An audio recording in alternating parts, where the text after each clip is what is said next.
All right, we're ready. All righty. Well, let's get this show on the road. Okay, so Run Among the Lakes, that's our first item.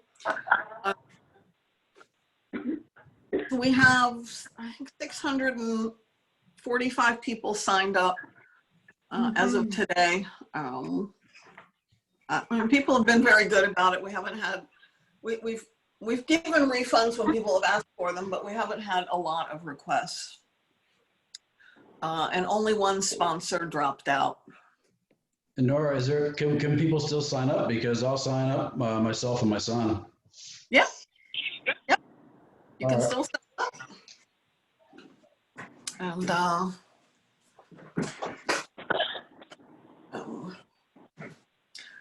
And I don't know if you were on the t-shirt list that I got from Diane. Yeah, we just need a time and a day. We weren't given that, so we don't know when it's going to happen.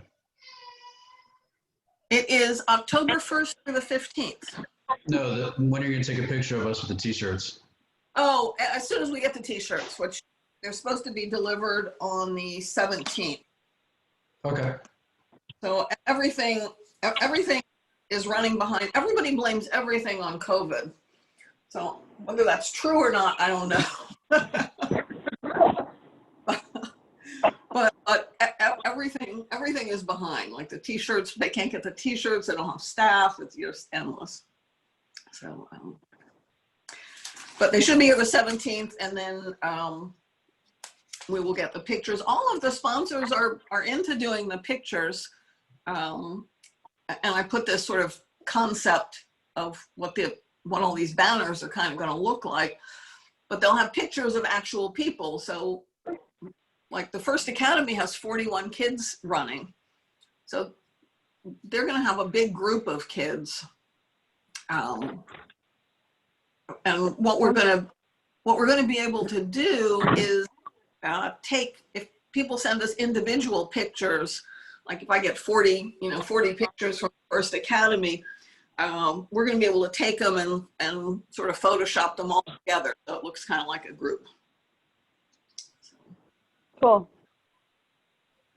Yeah, so that's the plan on that. Tracy and I drove the route, and I did it again this morning and made lists of potential places to put banners. And I thought, like some places we can hang banners on the fence, like at Lake Down, right there on at 5th and Lake, we can just hang a banner right on the fence. At places where we can't, I thought we would borrow some of those barricades from summer sports that we use to make the ring at Pet Fest. And how big are the banners, Nora? What's their size? Well, I mean, they'll be as big as if we use those barricades, I'll make the banners big enough so that they're attached to the barricade and sit, somewhere in the side of the road in the right way or whatever. We can use the street sign posts. It's a lot easier than using the barricades. We just go ahead and just knock them into the ground, and then the tie things are at the top. We use it for the other roundabouts as well when we have more than one sign. Is that what I was trying to do? What I thought would be easier for you. Is that easier for you guys? Yeah. I'd say the barricades will tumble over unless you fill them with water or something. So I think it'd probably be easier with those. What do you think, Scott? Well, how many banners, and Nora and I have talked a little bit about this, but how many banners are you thinking? Probably about 12 to 15. It's gonna depend on what we get, because we sort of want to put them along the route so that, as people are running, it looks like there's a race going on. I mean, we want to make it, fun for people, and also for the town to, know that the race is happening. Yeah, I agree. I was just thinking the pedestrian banners that, or the barricades that we have, but we only have 8 of those. The thing with putting the post in the ground, we'd have to call for locates at every location. We could, the barricades, as long as people know what they're for, and I'm sure with the banners on them, that would be fine. But the barricades, we could sandbag the legs down. Mm-hmm. That might be easier than putting post in the ground.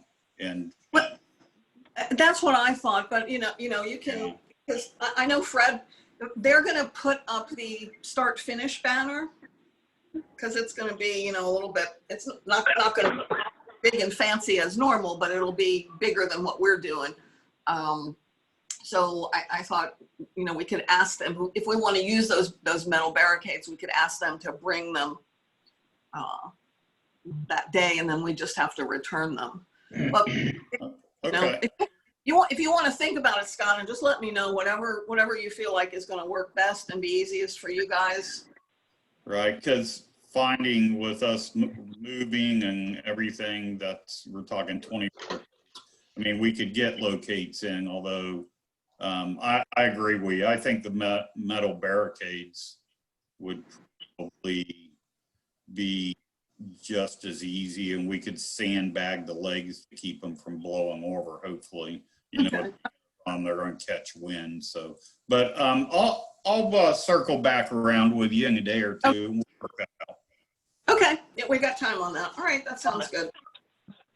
So I'm coming in kind of late here, but how long are these barricades going to be in place? 2 weeks. From the 1st to the 15th during the whole race period. Right. Yep. But they're not blocking the road, obviously. They're just for sign. They're just for the banners. Yeah, they're just holding the banners up. They'll be, on the right of way. There's like maybe 2 spots where there's empty lots, Robert, that I was going to see if you could ask the owners if they would let us put a sign there. Like there's at Magnolia and First, there's an empty lot on the left-hand corner.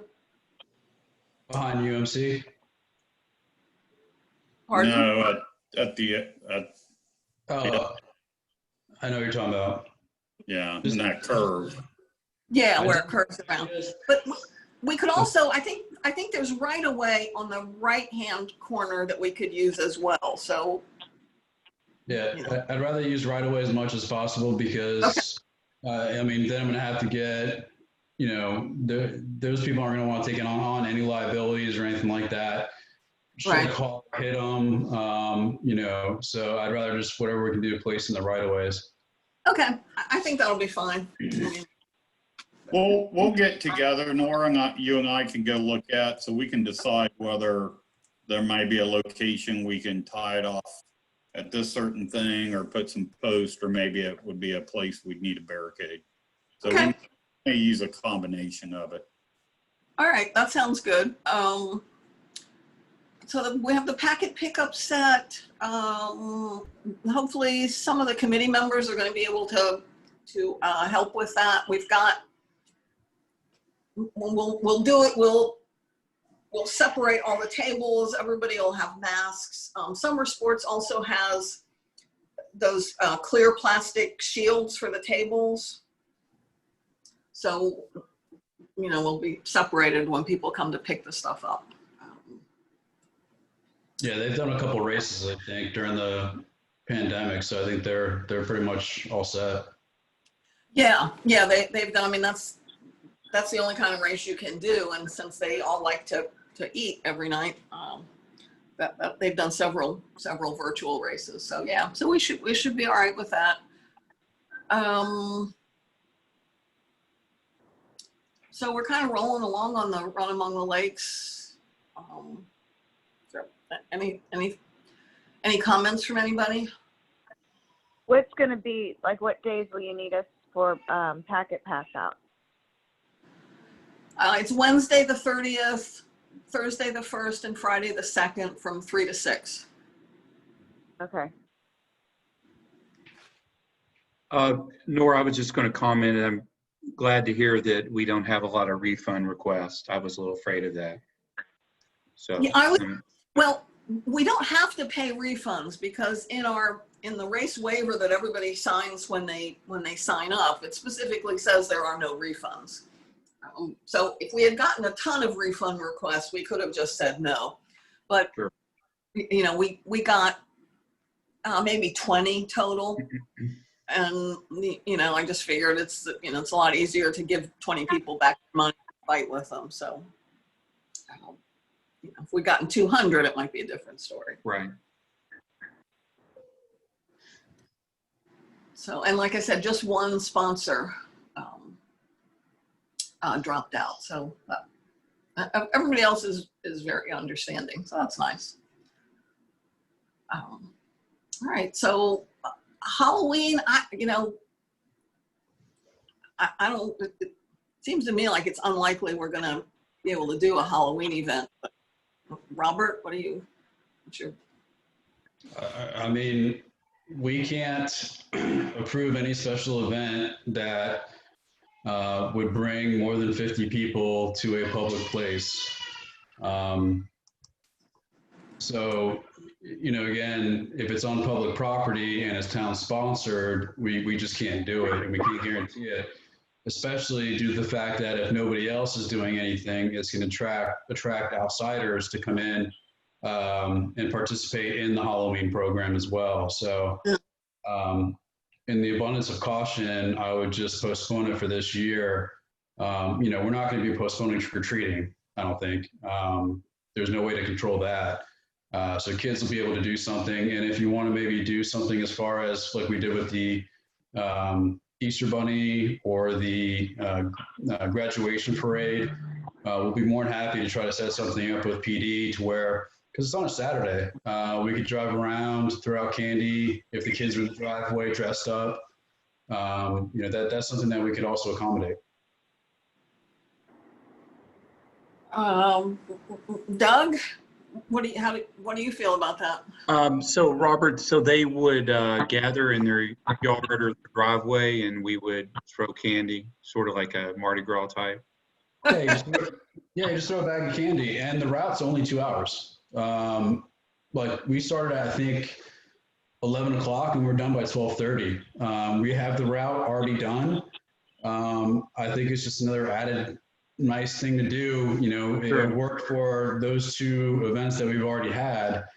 Whether the mayor wants to dress in a black suit with a orange tie is a different story, or if he wants to dress up as Dracula. But we could have somebody dressed up in the back of the truck, and then with the lights and sirens on, and actually just pass out candy and let people know, just stay in your driveway. We'll throw the candy on the driveway and go from there. Like the Easter eggs, it was pretty bad because we threw it on the driveway and the Easter egg would just break open and then the candy would go everywhere. But if you select different candies, make sure it's like a little bag, you'll be fine. I'm certainly in for that, Nora. I think it's a great idea. How was the participation at Easter? How many kids do you think were out there? For Easter, it was hit or miss. Usually, when we have the Easter extravaganza, there's people from all over Windermere and Windermere. So we have like maybe 1,000 kids, I would say. But when we actually drive around, it was probably, we still had a good amount of Easter eggs left. So it's really hard to say. I would say maybe 50% participation. So, Robert, could we just go ahead, Tracy. No, go ahead, Tracy. Well, I just think, can we just throw candy? Do we have to make up the goodie bags? Seems like it'd be hard to predict how many. Yeah, we can. And that's what just take a handful of candy like they do in parades and just toss it in the driveway. That way they might have 4 kids or they might have 10. There's just nothing in the driveway. It's that would kind of keep it simpler. What do you think? So we would do that? this on the 31st? Yeah, and I'll text Chief right now to see if, we can get reserves in for that one day. All you need is maybe 2 reserves, and It's on a Saturday, which is great. Okay. I think it's a good idea. Yeah. Robert, will you remind me, did you announce a route that you started, let's say at 10 a.m. around town so that kids know what time to go out and be around their driveway? Yeah, we have the route and we have the exact times of where we'll be during that route. We're like, around maybe a 10-minute window so people know when to come out. We started at Estancia. That's great. Okay. Do we want to reach out to any of those young moms that have kids that would do that and see if they would, like to see that again, like they had at Easter? Because it's pretty much the same setup, just in a Halloween theme, right? Yeah. Nora? Or it sounds like a great idea. I just don't have kids that age to know if they participate. None of us do. Right. I mean, we can do we can get a banner, a graphic done that we can post on the website and on Facebook. Yeah. And the Easter one circulated great, I thought. I just don't know the participation, just not having kids that age. I didn't know if it was a lot of kids. I didn't know if the parents thought it was awesome and do it again, or. Yeah, we utilize the Windermere Safety Watch with the Easter thing, and that's a real good resource to get to every town resident, because you have to be a town resident to be a part of that. And plus you have, again, whatever outlet you want from the town. We did for the Easter event have some people that drove up and parked on the side, but it's just people that just saw the cars and the lights on and they pulled over to the side and we just threw them candy. Right. So we could, if you have the, is the route digitized, Robert? If I can get that, we can post that as well so people can see. Yeah, that was important. Yeah, where we'll be. Yeah. We'll get you everything. I'll wait for Chief to text back, but it should be fine. Okay. So Robert, for the Easter thing, was there photography? Anybody do anything like that? Take pictures for, and put on? We had a couple of volunteers that did it. We had somebody that was driving around and had a drone. So we had a drone footage, we had some pictures. They were like in the fourth car back, taking pictures of the kids and stuff like that. So it's up to you if you want to retain somebody. I know Jennifer Roper does photography. Dan Higgins does photography. So there's a lot of residents that might want to do this, maybe even pro bono. Okay. All right. Okay. And I assume we would want Jim in the back if he's our mayor to participate, throwing candy. Yeah, if he wants to. Okay, I'll contact him.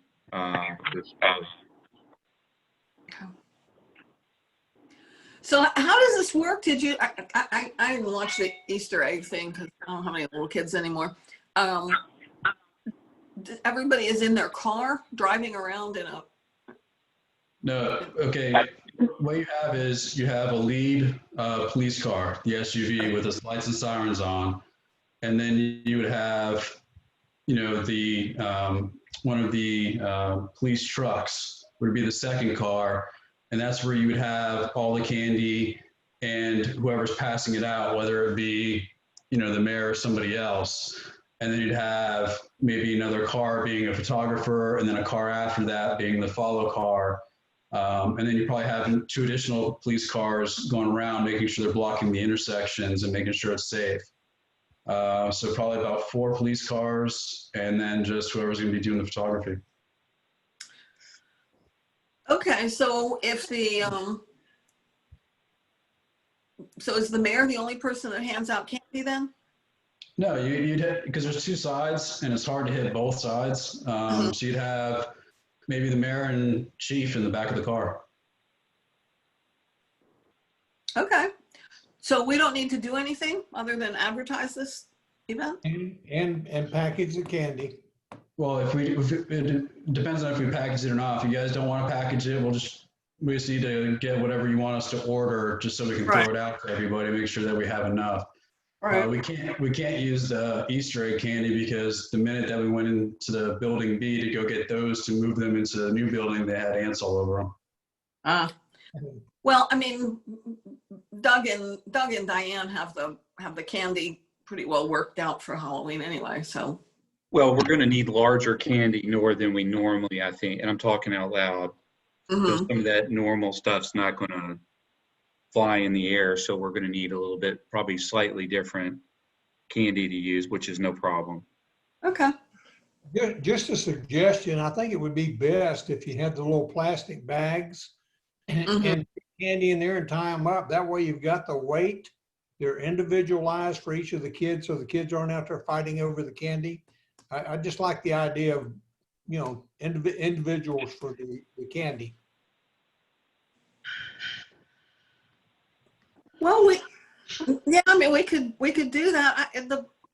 I guess the problem is I have no idea, like, do we have any idea how many bags we would want? I mean, for our normal Halloween event, we would do like 300 goodie bags. But for this one, I mean, is 300 bags of candy enough? Is it 500? Is it 100? I mean, do we have any idea how many houses are involved? I can check with Diane and see how many boxes we went through of the Easter egg ones that we did. And then that might give you at least a estimate of what you may need. Robert, can you send that to me, and then I'll need to assess how many bags we have, if that's what we want to do, Nora. Okay. And a way to tie those off so if they don't catch them, the candy doesn't go everywhere somehow. Right. And if that's what we're going to do, we'd have to probably utilize the town hall one day before the event and get some volunteers in there and pack up all these bags. Yeah, that'd be no problem. Yeah, I know. I could get some. All right. We can get some volunteers. Or we could always have just extra bags of candy as backup in case we run ourselves short. Yeah, sure. We don't want to, you can't end the route early because there's kids sitting on the side of the road and we don't want to run out, and you can't divide it out because it's in a bag. You can't like slow up what you throw, but we could always just have a few extras unbagged backup. Right. We can have a bucket full of extra candy. And then any extras that you have, I mean, we typically have a unit that's pretty much stationed at West 2nd Avenue.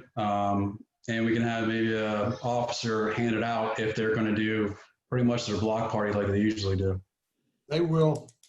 So we could use the extras and just hand them out to kids. It's a great way, you know, to get, you know, kids and officers back on the same track a little bit. You mean Halloween night? Yes, Halloween night. Yeah. Okay, that's a good idea. So it won't go to waste anyway. Yeah. Right. Okay. All right. Just the plan. All right. Anything else on Halloween? No, just tell Robert it's a great idea. So I'm glad we're going to have something and not cancel it all together. So. Okay. And I'll work on the graphics, Doug. Okay. Get somebody to do the graphics for us. Do we want to post a banner before the event, just reminding people that it's going to be the Halloween candy giveaway or whatever? They didn't with Easter, but the social media, or either the social media or the emails, I'm not sure what I saw, was pretty heavy. Mm-hmm. Yeah, it was really got the word out. Yeah, it was social media and the Windermere Safety Watch. Again, if you post it on the banner section, then you have the potential for out-of-towners to just park on the side of the road or just, you know, park in a lot and then just hope to get candy. We just pass it by our stop. Yeah, I agree with that. All right. All right, Doug. Are you going to promote they wear their costumes? You know, stand on the side with your costume on for the, because we kind of missed that piece. The whole costume parade was cute. I know. It is That's cute. the piece we can't replicate really unless they just tell them to put their costumes on. I know, you know, another Right. reason to put it on is could be fun. Yeah. little kids will definitely do that. They love wearing their Halloween costumes. Yeah. Well, last year I think we had like 3 or 4 costumes because you need one for school, you need one for something else. And crazy. Yeah. All right, Doug, you have tennis stuff? Let's see. So just to follow up from the minutes from August, we chatted about the software, Nora, and monitoring. And Tracy and I agreed that we would kind of monitor the play. If we seem to be having issues on the courts. Tracy, you want to kind of give us feedback? I have probably the same opinion you do, but you want to provide any feedback? I've been keeping an eye on it, and from what I've seen, I've not seen more than one court being utilized. So there's always seems to be 2 available, at least when I drive by. I mean, I'm not there all day long, but like in the morning time when I'm going around town back and forth, I haven't seen any. I haven't heard any complaints. Has there been any other complaints lately? Not to my knowledge. Okay. So I think that maybe with school, I don't know. It just seems like it trailed off a little bit.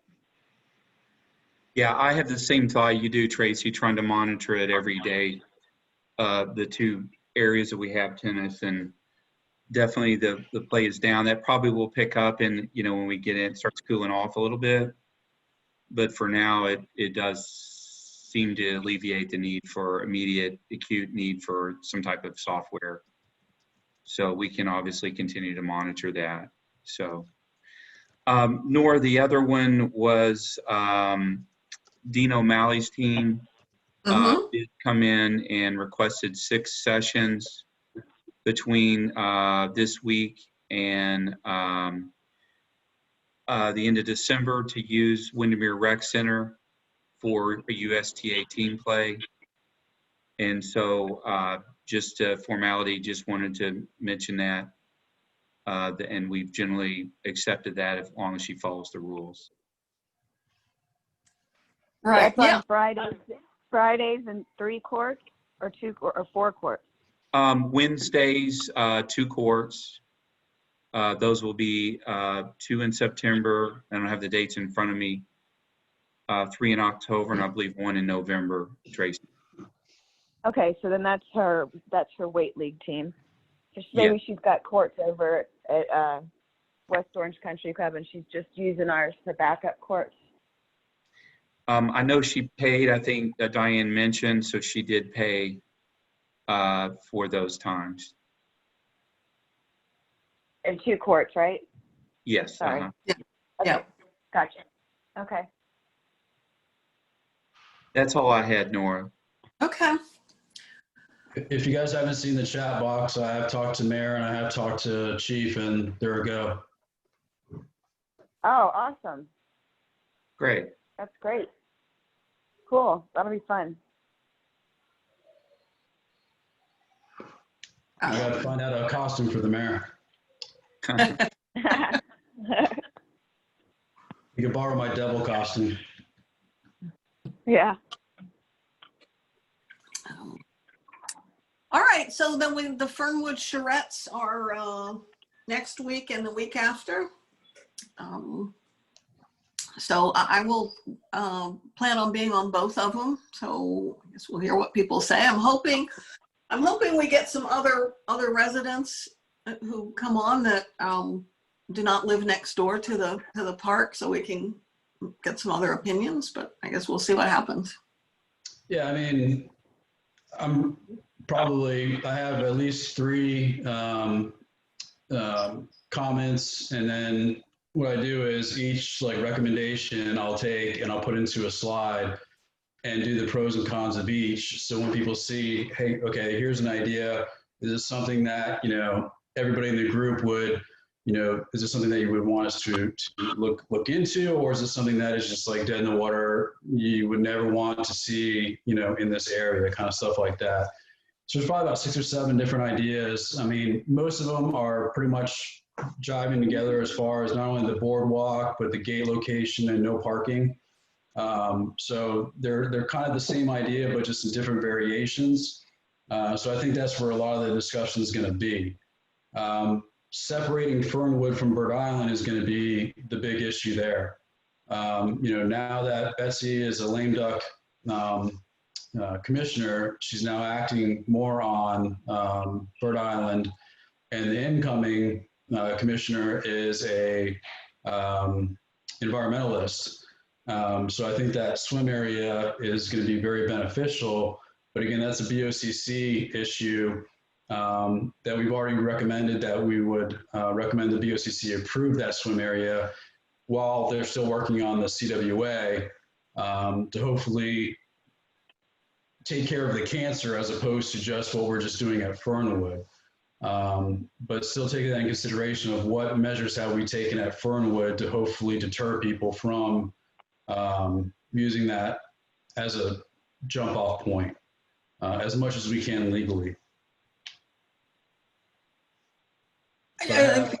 All that in a slideshow presentation, to kind of start conversations in different ways, and so they can see each other's side too. Not only from the neighbors, but people that live maybe 4 or 5 blocks away that actually don't have the issue that are people like maybe 4 houses away. All right, well, I guess we'll see how it goes. Should we submit our ideas to be discussed to you as well, or is this just for the open residents that are coming? I have the Parks and Recreation recommendations, which is the boardwalk, and pretty much the concept plan. And then I've also have people that are neighboring the property, their recommendations as well. And then they all have pros and cons, about the boardwalk, parking, gate location, all that stuff. So that's all stuff that I'm going to try to generate conversation between everybody. Again, to get the dialogue together from, as I said before, the people that are 2 houses down to the people that are 2 blocks down, and see where the compromises are. And because if you take it just something to council and it's just the neighbors' comments, then, once you implement something, Bob and I know, once we take an action, then you're gonna have a heck of a lot of people after you take that action be like, well, we didn't know about this. We never had any opportunity for input, stuff like that. So we want to make sure that we eliminate that as much as possible, and have all of our ducks in a row before we do take any measures, especially drastic ones like moving the fence, right, no parking, stuff like that. Well, I have to say that I think I can speak for the entire community that we're pretty sick of people saying that they didn't know what was going on. Since we're doing this for years, everybody is notified every month about meetings. Everything is up on the website. I mean, that dog will always be there. I get that at every issue that comes up. I get that. So I totally get it. I just think I think sometimes we accept that excuse from people as if it's a real thing, and I think it's maybe push back on that a little bit. Like, it's not a real thing. I've been notified. I mean, this is sour grapes, so my disappointment is in Jim Willard, who wrote us a letter over 2 years ago that we made as a matter of business. And yet none of that was passed along to the residents. So, right, I mean, he's whining that he didn't know what was going on, and he actually came to a meeting, 18 months ago when we started doing this, so. Oh, well, we'll see what happens. Well, I've also had conversations with people that pretty much said if you go with what you guys have planned, they will appeal you through every step of the way on permitting.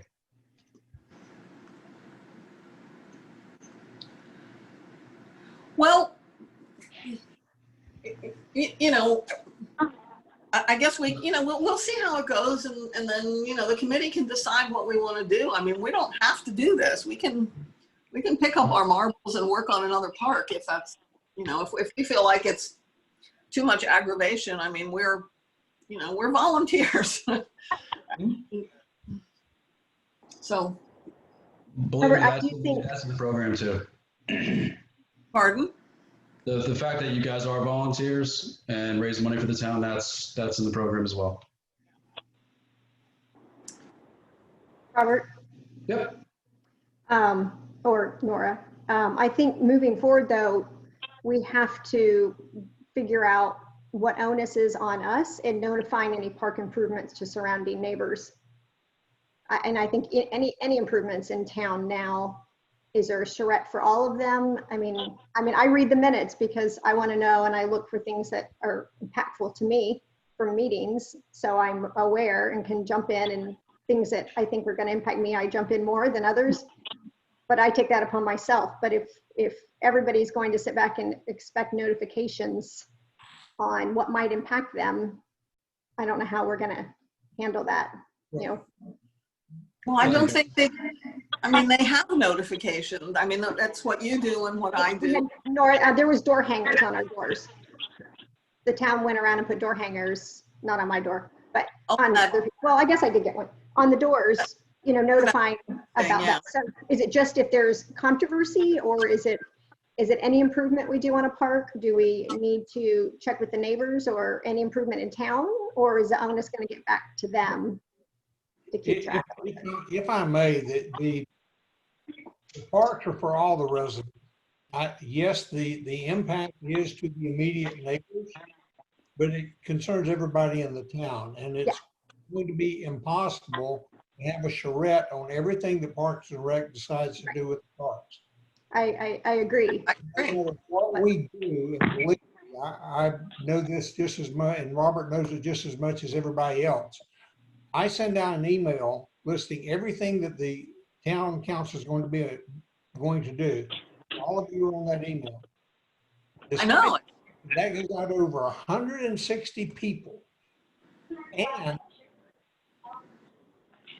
Windermere Safety Park sends out information. Once we get something into council that's already been through a committee and we've solicited input, believe me, once we take it, I didn't know about it. When did y'all decide this? And I had one the other night about the brewery. The next morning, I already had 2 emails complaining about it, that they weren't contacted, they didn't know about it. And I sent them back to and both of them were on the distribution list that I sent out. So that's just a part of public life and doing what you do, is people are going to complain. So just keep doing what you do and decide what you think is best. Accept their input, but you're the ones that are sacrificing your time. So keep it at that. All right. Scott, on Lake Down on at Fifth and Lake, is Hobson supposed to be doing the clearing are they supposed to be doing the landscaping there, the mowing and stuff? They are. Where we relocated that split rail, they're having a tough time, especially with the water being high. They're gonna have to get in there and do it by hand with weed eaters. You're talking about like on the west side of where the dock is? Yeah, it looks like it's abandoned. I mean, they haven't done anything. No, they've been in there. We've just been struggling with high water. I'll talk to them again about and see what we can do. I don't want to spray up there or anything because I want to keep that thing intact. So. Well, they need to cut it down. I mean, that stuff's 3 feet tall. Right. And, you know, we spent money planting those trees. I'd like for people to see them. Yeah, I'll talk to them again. We'll take care of it. Okay. A part of the problem there right now is the high water, and where those trees were planted, a lot of that is underwater now. So it's up over a foot from where it was before.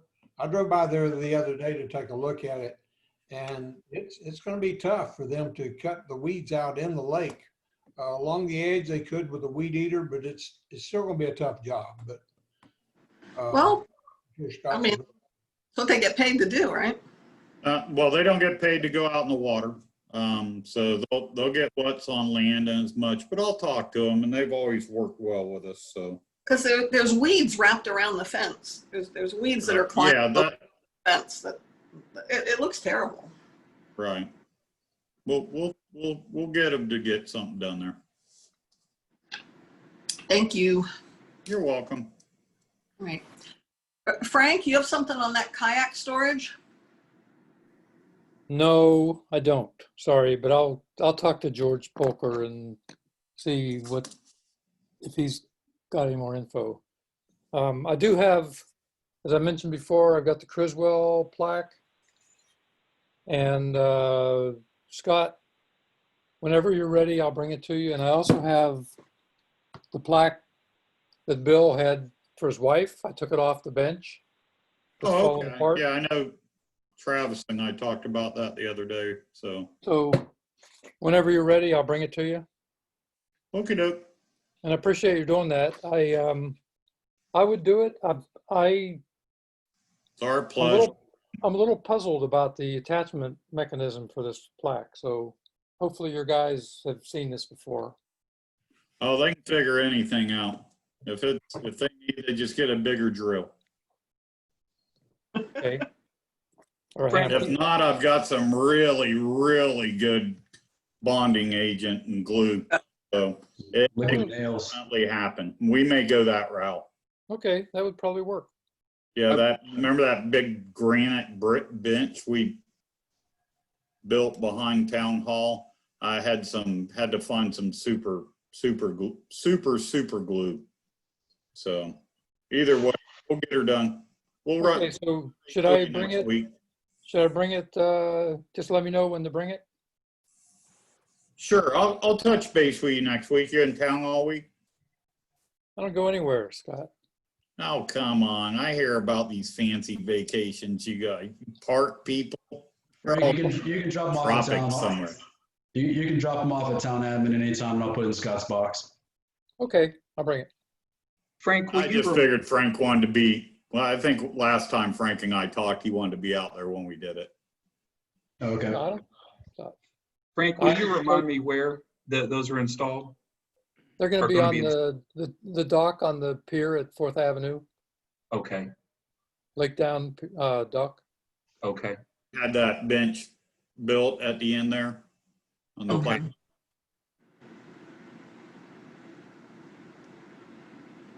plaque. All right. Anything else? Yep. No. All righty. Well, I guess we'll be in touch regarding Halloween and the Run Among the Lakes. And, I am looking forward to having this race over with. Just the longest race we've ever done.